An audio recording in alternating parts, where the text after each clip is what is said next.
here? Secretary Avaran. Secretary Avaran. Hindi അറിയാമോ? വീണ്ടും ഒരു സിനിമയിലേക്ക് ചേട്ടാ ഒരു ഇടുക്കി കഥാപാത്രമാണെന്ന് പറഞ്ഞു കഴിഞ്ഞാൽ ദിലീഷ് ചേട്ടൻ രണ്ട് കൽപ്പിച്ച് സ്വീകരിക്കുമോ അതോ ഒരു കാരണവശാലും മടിക്കില്ല. ആകെ കേരളത്തിൽ 14 ജില്ലയുള്ളൂ. 14 കഥാപാത്രം ചെയ്ത് ആക്ടിംഗ് കരിയർ അവസാനിപ്പിക്കാൻ തീരുമാനിച്ചിട്ടില്ല. എല്ലാ ജില്ലയിലും ഒന്നിലധികം കഥാപാത്രങ്ങൾ ഞാൻ ചെയ്യുന്നതായിരിക്കും. ദിലീഷ് ചേട്ടൻ എന്തെങ്കിലുമൊക്കെ ക്ലാസ് ഒക്കെ തന്നായിരുന്നു ആഫ്രിക്ക? ഇങ്ങനെ നിങ്ങൾ ഒരുമിച്ച് അഭിനയിച്ചുകൊണ്ടൊക്കെ ഇരിക്കുമ്പോ സാറിന് ചായ കൊടുക്കണമെന്നാ പറഞ്ഞു. അത് കഴിഞ്ഞിട്ട് കുടിച്ചേച്ച് ഈ സാർ എനിക്ക് ക്ലാസ് തന്നു. ഞാൻ അങ്ങോട്ട് സുബിലേക്ക് കൊടുത്തു. ചായ ക്ലാസ്. എന്റെ പൊന്നേ, ഇങ്ങനെ ആരെങ്കിലും ഒക്കെ വിളിക്കൂല്ലേ? അപ്പൊ ഏതിലാ? ഞാൻ ആടെ ലൊക്കേഷനിലാ. ഞങ്ങളുടെ ഭാഗ്യത്തിന് ഷൂട്ട് കഴിഞ്ഞിട്ടായി പേരിട്ടത്. അത് കണ്ടപ്പോഴേ വീണ പോയിട്ട് ഞാൻ ഒന്ന് പറഞ്ഞേ. പണ്ടത്തെ ചാക്കോച്ചനൊക്കെ ചെയ്ത പോലത്തെ ഒരു കഥാപാത്രം ചെയ്യാൻ പറ്റിയിരുന്നെങ്കിൽ ചേട്ടൻ ആഗ്രഹിച്ചിട്ടുണ്ടോ? തടിയാ പ്രശ്നം. എന്റെ പൊന്നേട്ടാ ഇപ്പൊ ബോഡി ഷേവിംഗ് ഒന്നും പാടില്ല. ചാക്കോച്ചനായിട്ട് നോക്കുമ്പോൾ തടി പ്രശ്നമല്ല. അതെ അതെ അതെ. ചാക്കോച്ചനെ പോലുള്ള കഥാപാത്രം പറഞ്ഞ് കണകുണ ചോദ്യങ്ങളും ചോദിക്കരുത്. ഇവിടെ വന്നപ്പോ എന്നോട് ആദ്യം ദിലീഷേട്ട പറയുന്നത് അറിയോ? തൊഴിലുറപ്പ് തൊഴിലാളികൾക്ക് പോലും ഇത്രയും പണിയുണ്ടാവും. ഈ ഒരുപാട് മികച്ച സംവിധായകർ എല്ലാരും കൂടെ അഭിനേതാക്കളായി മാറുമ്പോൾ ബാക്കിയുള്ള അഭിനേതാക്കൾക്ക് ഇതൊരു ഭീഷണിയായി മാറുന്നുണ്ടോ ദിലീഷേട്ട? അവരെല്ലാരും സംവിധായകരായി മാറിയിട്ട് നമ്മളെ പടം ചെയ്യട്ടെ എന്നുള്ളതാണ് എൻ്റെ അഭിപ്രായം. ഈ കണ്ണടയും ആ ഒരു കണ്ടോ, ആ ഗെറ്റപ്പ് ഒക്കെ കണ്ടോ? ഒരു അലമ്പ് രീതിയിൽ എന്റെ ഹെയർ കട്ടൊക്കെ വരുന്ന ഒരു ദിവസം ഞാനും തൊപ്പി വെച്ചിറങ്ങും. ഇതിപ്പോ എടുത്തു കഴിഞ്ഞാൽ നാണം കിടും. അതുകൊണ്ടാണ് തൊപ്പി വെച്ച് മറച്ചേക്കുന്നത്. സ്മാർട്ട് ഫോൺ ചൂസ് ചെയ്യുമ്പോൾ കേരളത്തിൽ ഒരു ഒറ്റ എക്സ്പെർട്ടേ ഉള്ളൂ. Oxygen, the smart phone expert. Dileesh ചേട്ടാ, ജാഫ്രിക്ക, വെൽക്കം ടു ദ ഷോ. നമസ്കാരം. നമ്മൾ മലയാളികളെ ത്രൂ ഔട്ട് ദ ഇയർ കണ്ടുകൊണ്ടിരിക്കുന്ന മനോഹര സിനിമകളിലെല്ലാം ഉടനീളമുള്ള രണ്ട് മുഖങ്ങളാണെങ്കിലും ഇന്റർവ്യൂകളിൽ വളരെ അപൂർവമായി മാത്രം കാണാൻ കിട്ടുന്ന രണ്ട് മുഖങ്ങളെ ഒരുമിച്ച് കണ്ടതിൽ വളരെ സന്തോഷം. നിങ്ങൾ രണ്ടും എന്താ ഇന്റർവ്യൂസിലൊന്നും അങ്ങനെ വന്നിരിക്കാത്തെ? അങ്ങനെയല്ല, അധികാരിയും അങ്ങനെ വിളിക്കാറില്ല. പിന്നെ എന്താന്നറിയോ, 4 കൊല്ലം ഞാൻ പുറകെ നടക്കുന്നു. അതാ സത്യം. ആരും വിളിക്കുന്നില്ല. അതെ, ആഫ്രിക്കയ്ക്ക് ഇതിനകത്ത് വേദനയുണ്ടോ? ഇല്ല, വേദന വേറെ വേദനയുണ്ട്. ദിലീഷ് ചേട്ടൻ ആദ്യം കണ്ടപ്പോഴത്തേക്ക് എന്റെ മനസ്സിൽ കൂടെ പോയത് എന്താണെന്നറിയോ? ഞാനതൊരു ക്വസ്റ്റ്യൻ ആയിട്ട് ചോദിക്കാം. ദിലീഷ് ചേട്ടൻ ആൻസർ ആയിട്ട് പറയോ? ആയിക്കോട്ടെ. Who is the authority here? Secretary Avaran. Dileesh Pothan speaking എന്നായിരുന്നു ഞാൻ ഉദ്ദേശിച്ചിരുന്നത്. ഓക്കെ, ഏതായാലും ഈ എന്ന് പറയുന്ന ഒരു സിനിമയുടെ പേര് കേട്ടപ്പോഴത്തേക്ക് ഞാൻ ആദ്യം വിചാരിച്ചിരുന്നേ ഇത് എങ്ങനെയായിരിക്കും ഇവർ ഇംഗ്ലീഷിൽ എഴുതുന്നുണ്ടാവുക എന്നൊക്കെ ആയിരിക്കും. നിങ്ങൾ രണ്ടുപേരും ഈ ഷൂട്ടിംഗ് ലൊക്കേഷനിൽ പോയിരുന്നപ്പോ ഇങ്ങനെ ആരെങ്കിലും ഒക്കെ വിളിക്കുമല്ലേ? അപ്പൊ ഏതിലാ? ഞാൻ ആടെ ലൊക്കേഷനിലാ എന്ന് പറയുമ്പോഴത്തേക്ക് ആൾക്കാർ 2 തവണ. ഞങ്ങളുടെ ഭാഗ്യത്തിന് ഷൂട്ട് കഴിഞ്ഞിട്ടായി പേരിട്ടത്. ഒന്നും പറയണ്ടോന്നില്ല. സത്യം, ഞാൻ വലിയൊരു കഥ കേൾക്കാൻ. ഞാൻ ഇങ്ങനെ ജാഫ്രിക്ക കണ്ടപ്പോ എന്നായിരിക്കും ദിലീഷ് ചേട്ടൻ ഇങ്ങനെ ഒരു കോസ്റ്റ്യൂമിലൊക്കെ വരിക എന്ന് ആലോചിച്ചിരുന്നു. ഈ കണ്ണടയും ആ ഒരു കണ്ടോ, ആ ഗെറ്റപ്പ് ഒക്കെ കണ്ടോ? ഇപ്പൊ ഒരു അലമ്പ് രീതിയിൽ എന്റെ ഹെയർ കട്ടൊക്കെ വരുന്ന ഒരു ദിവസം ഞാനും തൊപ്പി വെച്ചിറങ്ങും. ഇതിപ്പോ എടുത്തു കഴിഞ്ഞാൽ നാണം കിടും. അതുകൊണ്ടാണ് തൊപ്പി വെച്ച് മറച്ചേക്കുന്നത്. ദിലീഷ് ചേട്ടൻ എന്തെങ്കിലുമൊക്കെ ക്ലാസ് ഒക്കെ തന്നായിരുന്നു ആഫ്രിക്ക? ഇങ്ങനെ നിങ്ങൾ ഒരുമിച്ച് അഭിനയിച്ചുകൊണ്ടൊക്കെ ഇരിക്കുമ്പോ? ഞങ്ങൾ രണ്ടുപേരും ഇവിടെ വന്നിറങ്ങിയ സമയത്ത് ഞാൻ സുബിനോട്, ഇവിടെ ചായക്കടയുടെ ആളുടെ പേര് സുബിനാണ്. അപ്പൊ ഞാൻ 2-3 ചായ പറയുന്നുണ്ട്. എടാ പ്രശ്നം സാറിന് ചായ കൊടുക്കണമെന്നാ പറഞ്ഞു. അത് കഴിഞ്ഞിട്ട് കുടിച്ചേച്ച് ഈ സാർ എനിക്ക് ക്ലാസ് തന്നു. ഞാൻ അങ്ങോട്ട് സുബിനിലേക്ക് കൊടുത്തു. ചായ ക്ലാസ്. ചളു പഠിക്കാൻ ഞാനാണ് ഫേമസ്. സാറ് ക്ലാസ് വല്ലതും തന്നാണെന്ന് ചോദിച്ചു. എന്റെ ചായ കുടിച്ചൊരു ക്ലാസ് എടുത്തു തന്നു. ഞാൻ ആ സുബിനിലേക്ക് കൊടുക്കും.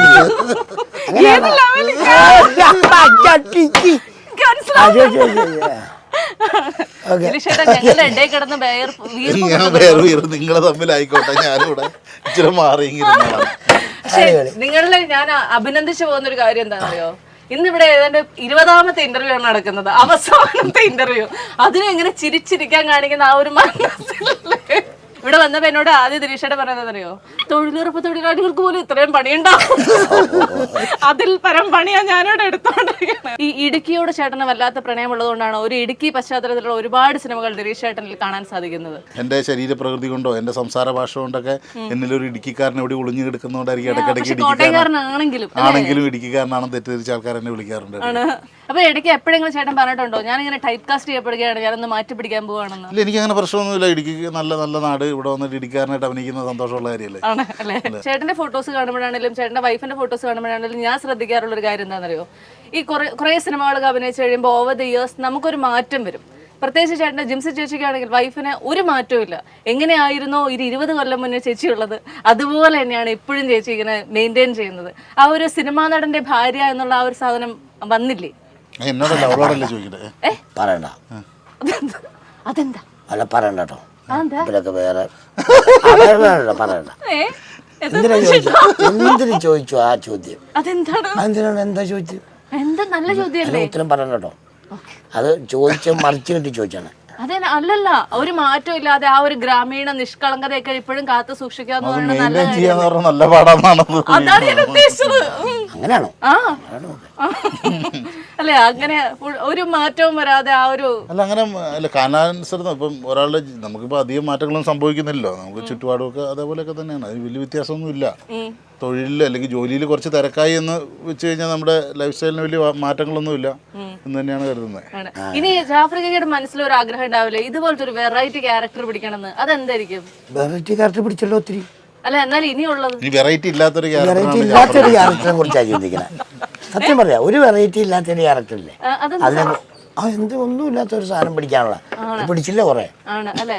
അതിന്റെ ഭാഗമായിട്ടാണോ ഈ താടിയൊക്കെ ഇങ്ങനെ നീട്ടി വളർത്തിയേക്കുന്നത്? താടി നേരത്തെ തൊട്ടുള്ള. പക്ഷെ നമ്മൾ ഇത്രയും കഷ്ടപ്പെട്ട് ഇത്ര ഭംഗിയായി വളർത്തിരിക്കുന്ന ഈ താടി മറ്റൊരു സിനിമയ്ക്ക് വേണ്ടിയിട്ട് ഇത് പൂർണ്ണമായി വടിക്കണമെന്ന് പറഞ്ഞു കഴിഞ്ഞാൽ ചേട്ടൻ ഹാപ്പി ആയിട്ട് ചെയ്യും? ഞാൻ തല വെട്ടിക്കളയണമെന്ന് പറയാൻ പറ്റൂല. എന്റെ മക്കൾക്ക് ആഹാരം മേടിച്ചു കൊടുക്കാൻ തല വെട്ടിക്കളയണമെന്ന് പറഞ്ഞാൽ പറ്റും, സിനിമയ്ക്ക് വേണ്ടിയിട്ട്.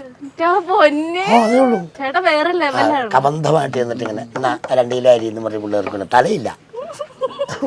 ചേട്ടാ എന്ത് ചോദിക്കണമെന്ന് അറിയാതെ 20ാമത്തെ ഇന്റർവ്യൂ ആണ് അതിന്റെ.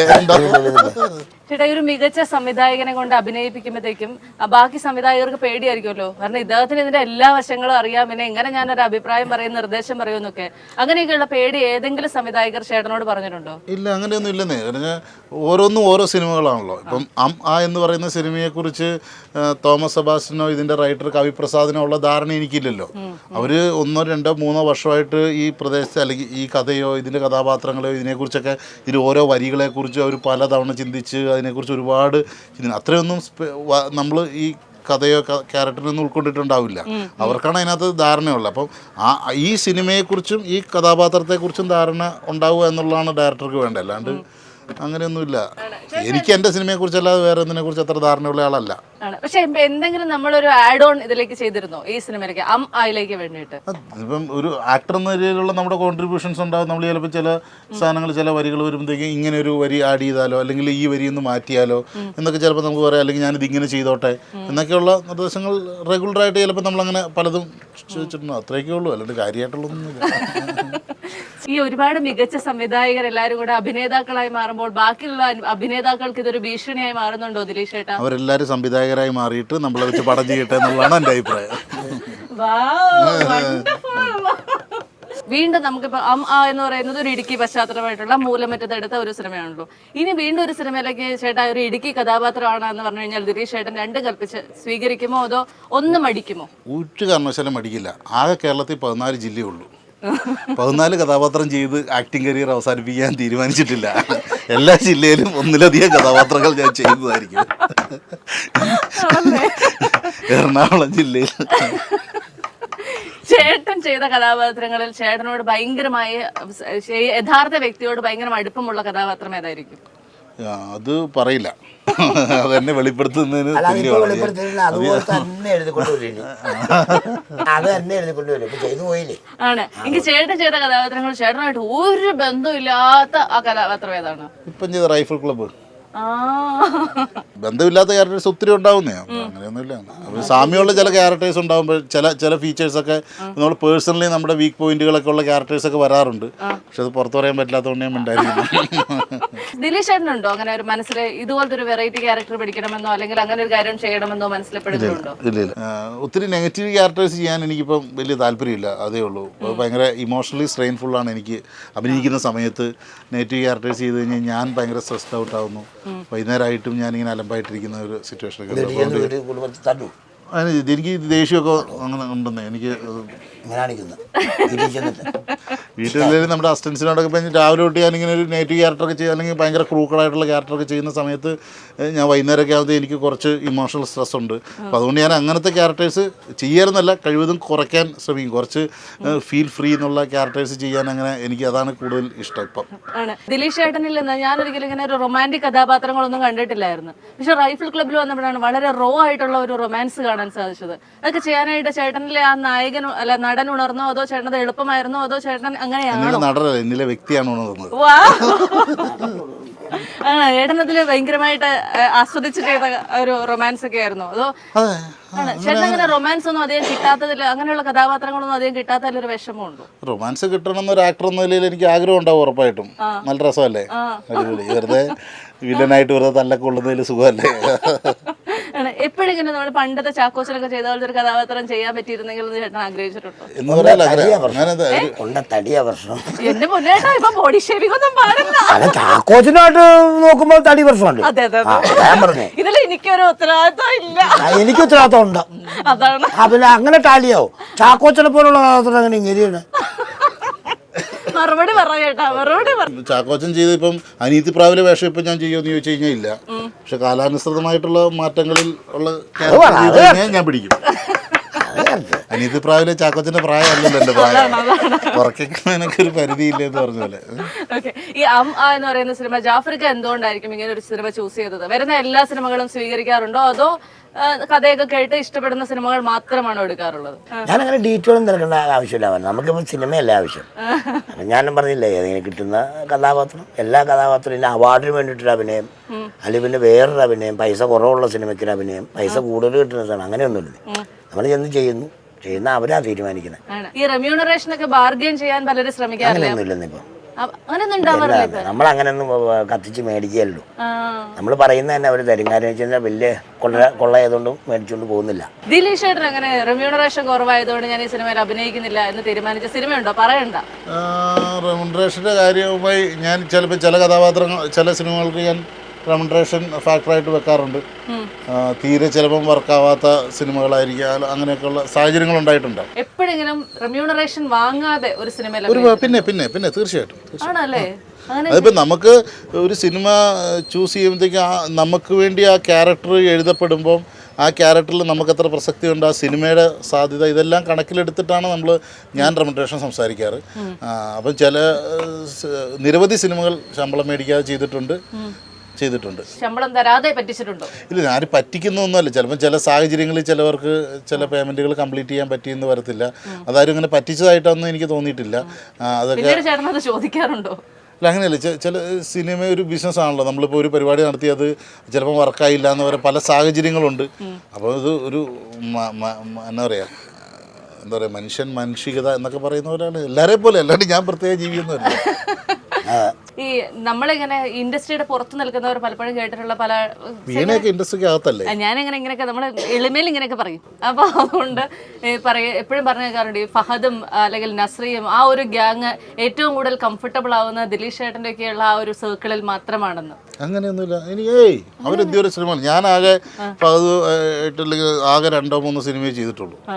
അവർ ഒരുപാട് ആളുകളിലൂടെ വർക്ക് ചെയ്യുന്നതല്ലേ. അവർ അങ്ങനെ എല്ലാവരുമായിട്ടും കംഫർട്ടബിൾ ആയിട്ട് വർക്ക് ചെയ്യുന്ന ആക്ടേഴ്സായിട്ടാണ് തോന്നിയിട്ടുള്ളത്. ഈ പലപ്പോഴും സിനിമയിൽ ഇങ്ങനെ പല പല ഗ്യാങ്ങുകൾ ഉണ്ടെന്നാണ് നമ്മൾ അറിയപ്പെടുന്നത്, പറയപ്പെടുന്നത്. അങ്ങനെ ഉണ്ടോ അപ്പോൾ സത്യത്തിൽ? ഇല്ലെന്നേ, സൗഹൃദങ്ങൾ ഉണ്ടാവും തീർച്ചയായിട്ടും. സൗഹൃദങ്ങൾ ഇപ്പം നമ്മൾ സ്ഥിരം വർക്ക് ചെയ്യുന്നവരോ അല്ലെങ്കിൽ കാഴ്ചപ്പാട് കൊണ്ടോ അല്ലെങ്കിൽ പല സാഹചര്യങ്ങൾ കൊണ്ടോ ഒരുമിച്ച് പണ്ട് വർക്ക് ചെയ്തിട്ടുള്ളത് കൊണ്ടോ ഒക്കെ പല കാരണങ്ങൾ കൊണ്ട് നമ്മൾ വർക്ക് ചെയ്യുന്ന നമ്മുടെ പ്രവർത്തന മേഖലയിൽ സുഹൃത്തുക്കളായിട്ടുള്ളവരുണ്ടാവും. അങ്ങനെ സൗഹൃദങ്ങളുണ്ടാവും. ചിലപ്പം ആഴ്ചയിലൊന്ന് വിളിക്കുന്നവരോ അല്ലെങ്കിൽ എന്തെങ്കിലും ഒരു കോമൺ ഫാക്ടേഴ്സ്, എന്തെങ്കിലും ഒരു വിഷയം വരുമ്പം വിളിച്ച് തമാശ പറയുന്നവരോ, ഒരു ന്യൂസ് കേൾക്കുമ്പം അത് ഷെയർ ചെയ്യുന്നവരോ ഒക്കെ ആയിട്ടുള്ള സൗഹൃദങ്ങളുണ്ടാവും എന്ന് തന്നെ. അതുണ്ടാവും, സ്വാഭാവികമായിട്ട് ഉണ്ടാവും. അതും സിനിമ ഇൻഡസ്ട്രി ആയിട്ട് അങ്ങനെ ബന്ധമില്ല എന്നാണ്. അത് ഒരു പ്ലാൻഡ് ആയിട്ടുള്ളൊരു സൗഹൃദം അല്ലെങ്കിൽ ഒരു അസോസിയേഷനോ അല്ലത്. ചേട്ടൻ ഒരിക്കലും ചോദിച്ചിട്ടുണ്ടാവാൻ സാധ്യതയില്ലാത്ത ചോദ്യം, എന്നാലും ഞാൻ വെറുതെ ചോദിക്കുക, ഏതെങ്കിലും ഒരു സംവിധായകരോട് ഒരു റോള് ചോദിച്ചിട്ടുണ്ടോ? ഇല്ല, ഉണ്ടായിട്ടേ ഇല്ല അല്ലേ? എൻ്റെ ഓർമ്മയിലില്ല. ഇല്ല. ആണ്. ഏതെങ്കിലും സംവിധായകർ വിളിച്ചപ്പോൾ ഇത് എനിക്ക് പറ്റില്ല, അവിടെ ഞാൻ ചെയ്യുന്നില്ല എന്ന് പറഞ്ഞിട്ടുണ്ടോ? ഉണ്ട്. ചില ക്യാരക്ടേഴ്സ് ചില സാങ്കേതിക കാരണങ്ങൾ കൊണ്ട് എനിക്ക് ചെയ്യാൻ താല്പര്യമില്ലാത്ത, അല്ലെങ്കിൽ ചിലതെനിക്ക് ഞാൻ ചെയ്താൽ ശരിയാവില്ല എന്ന് തോന്നുന്നത്, അതിപ്പോൾ അങ്ങനെ പലതും ഞാൻ എനിക്ക് തോന്നുന്നത് ഞാൻ മിഥുൻ മാനുവൽ തോമസിനോട് പോലും അദ്ദേഹത്തിന് ഹിറ്റായിട്ടുള്ള ഒരു സിനിമയിലെ ഒരു ക്യാരക്ടർ പോലും ചോദിച്ചപ്പോൾ എന്നെ ഒഴിവാക്കാൻ പേഴ്സണലി റിക്വസ്റ്റ് ചെയ്തിട്ടുണ്ട്. അതെ, അതെന്തുകൊണ്ടാ ചേട്ടൻ അല്ലല്ല, ആ ക്യാരക്ടർ എനിക്ക് ചെയ്യാനുള്ള പേഴ്സണൽ എൻ്റെ ട്രോമ ബുദ്ധിമുട്ടുകൾ കൊണ്ടൊക്കെയാണ്. ഞാൻ ക്യാരക്ടറിനെ കുറച്ചും കൂടെ ഉള്ളിലേക്ക് എടുത്ത് ആക്ട് ചെയ്യുന്ന ആളാണ്. അപ്പം ചില ക്യാരക്ടേഴ്സ് അതായിട്ട് ചെയ്യാൻ എനിക്ക് ചിലപ്പോൾ ബുദ്ധിമുട്ടുകൾ പേഴ്സണലി ഉള്ളതുകൊണ്ടാണ്. ശരിക്കും അങ്ങനെ ഒരു കഥാപാത്രം ചെയ്ത് അത് ഭയങ്കരമായിട്ട് നമ്മളെ ഇങ്ങനെ ഹോണ്ട് ചെയ്ത ഒരു കഥാപാത്രം ഉണ്ടോ ചേട്ടാ? എന്നെ ഇങ്ങനെ കാലങ്ങളോളൊന്നും ഹോണ്ട് ചെയ്യില്ല, പക്ഷേ അത് അഭിനയിച്ചുകൊണ്ടിരിക്കുന്ന സമയത്ത് ചിലപ്പോൾ ചില ക്യാരക്ടേഴ്സ് ഹോണ്ട് ചെയ്യാറുണ്ട്. ഹാങ് ഓവർ ഉണ്ടോ, ഹോണ്ട് ചെയ്യാന്നല്ല നമ്മൾ പറയാം, ക്യാരക്ടറിൻ്റെ ഒരു ഹാങ് ഓവർ ഉണ്ട്. അതുകൊണ്ടാണ് ഞാൻ നേരത്തെ പറഞ്ഞില്ലേ, ഈ നെഗറ്റീവ് ക്യാരക്ടേഴ്സ് ഇപ്പം ചെയ്യാൻ മടിയാണ്. ഇപ്പം ഈ പറഞ്ഞ പോലെ നമ്മളൊരു ഇറിറ്റേറ്റഡ് ആയിട്ടുള്ള അങ്ങനെ ആയിരിക്കും ആ സമയത്തൊക്കെ. എന്തായാലും ഈ പേരിലെ പുതുമ കഥയിലുമുള്ള എന്ന് പറയുന്ന സിനിമ, ദിനേശേട്ടൻ എന്തായിരിക്കും ആ സിനിമ എടുക്കാൻ കാര്യം? ഇതിൻ്റെ ഡയറക്ടർ തോമസ് സെബാസ്റ്റ്യൻ വർഷങ്ങളായിട്ട് അങ്ങനെ കാണുന്ന ഒരാളാണ്. അപ്പം തോമസേൻ്റെ ഒരു പടം വർക്ക് ചെയ്യാന്നുള്ള എക്സൈറ്റ്മെൻ്റ് ഉണ്ട്. പിന്നെ ഈ കഥ കേട്ടപ്പം ഇത് ഈ സിനിമ സംസാരിക്കുന്ന വിഷയം അത് ആ സിനിമ സംഭവിക്കേണ്ടതാണെന്നുള്ള തോന്നൽ എനിക്കുണ്ടായി. അപ്പോൾ അതിൻ്റെ ഭാഗമാകുക എന്നുള്ളത് തന്നെയായിരുന്നു അതിൻ്റെ കാരണം. കഴിഞ്ഞൊരു ഇന്റർവ്യൂവില് ജാഫ്രിക്ക ഏതോ ഒരു പുതിയ മലയാള അക്ഷരത്തെ ഇവിടെ ഇൻട്രൊഡ്യൂസ് ചെയ്യുന്ന കേട്ടിരുന്നു. അത് ഏതായിരുന്നു? എന്നൊക്കെ പറയും. ദിലീഷ് ചേട്ടന്റെ കാലഘട്ടത്തിൽ ഇല്ല, ഞാൻ കുറച്ച് യങ്ങാണ്. പിന്നെ അത് ചുമ്മാ പറയാൻ പറ്റുമോ? ഇതൊക്കെ ചുമ്മാ ടി വി കയറി പറയാൻ പറ്റുമോ? അതില്ല. അപ്പൊ ഈ ഇലു എന്തിനായിരുന്നു ചേട്ടാ ഉപയോഗിച്ചോണ്ട്? അല്ല, അത് ഉപയോഗിക്കാൻ പറ്റാത്തതുകൊണ്ടാണ് അതിനെ കുറെ കാലം കഴിഞ്ഞ് കഴിയുമ്പോഴത്തേക്കും ഏതാണ്ട് എനിക്ക് തോന്നുന്നു ഒരു 10-35 കൊല്ലത്തിന് മുമ്പ് വരെ ഇലു ഉണ്ടായിരുന്നു. ഇനു എന്നൊക്കെയാ പറയണേ. എന്തായിരിക്കും ജനുവരി 24-ന് റിലീസ് ചെയ്യുമ്പോ ജാഫ്രിക്കയ്ക്ക് ഇത് കുറച്ച് ടെൻഷൻ ഉണ്ടോ? എന്നോടൊന്നും ചോദിച്ചില്ലോ എന്നുള്ള കളിച്ചോണ്ടിരിക്കുമല്ലോ. എന്ത് ചോദിച്ചാലും എനിക്കിട്ട് തന്നോണ്ടിരിക്കല്ലേ, അതുകൊണ്ടാണ് ഞാൻ എന്തുവേണം ചോദിക്കാല്ലോ, പൈസ മാത്രം ചോദിക്കായിരുന്നു. അങ്ങനെയാണെങ്കിൽ ജാഫ്രിക്കയ്ക്ക് ടെൻഷൻ ഉണ്ടോ? സിനിമ 24-ാം തീയതി റിലീസ് ചെയ്യാണ്. എനിക്ക് ഒരു ടെൻഷനും ഇല്ല. ടെൻഷൻ ഇല്ലെന്ന് പറഞ്ഞു കഴിഞ്ഞാല് ടെൻഷൻ വരേണ്ട ആവശ്യമില്ല ഈ ഫിലിമിന്. നല്ല ഒരു സംഭവം കാണാം. ഒരു ഫീൽ ഗുഡ് മൂവി പിന്നെ നന്നായിട്ട് ഇത് ആസ്വദിച്ച് പോവാന്ന് ഞാൻ പറയുന്നു. അല്ലാതെ നമ്മളിത് വല്ല ഇതാന്നും പറഞ്ഞ് അങ്ങനെ എടുത്തൊന്നും വെക്കുന്നില്ല. ഇത് നല്ലൊരു സിനിമയാണ്. ജനുവരി 24-ന് തിയേറ്ററുകളിലേക്ക് എത്തുകയാണ്. എല്ലാവരും സിനിമ തിയേറ്ററിൽ പോയി തന്നെ കാണട്ടെ. അതിനുശേഷം പിന്നീട് OTT-ൽ ഇറങ്ങുമ്പോൾ OTT-ലും വലിയ ഹിറ്റ് ആകട്ടെ. Wishing all the very best and thank you so much. Okay, be nice. Smart phone choose ചെയ്യുമ്പോൾ കേരളത്തിൽ ഒരു ഒറ്റ എക്സ്പെർട്ടേ ഉള്ളൂ, oxygen, the smart phone expert.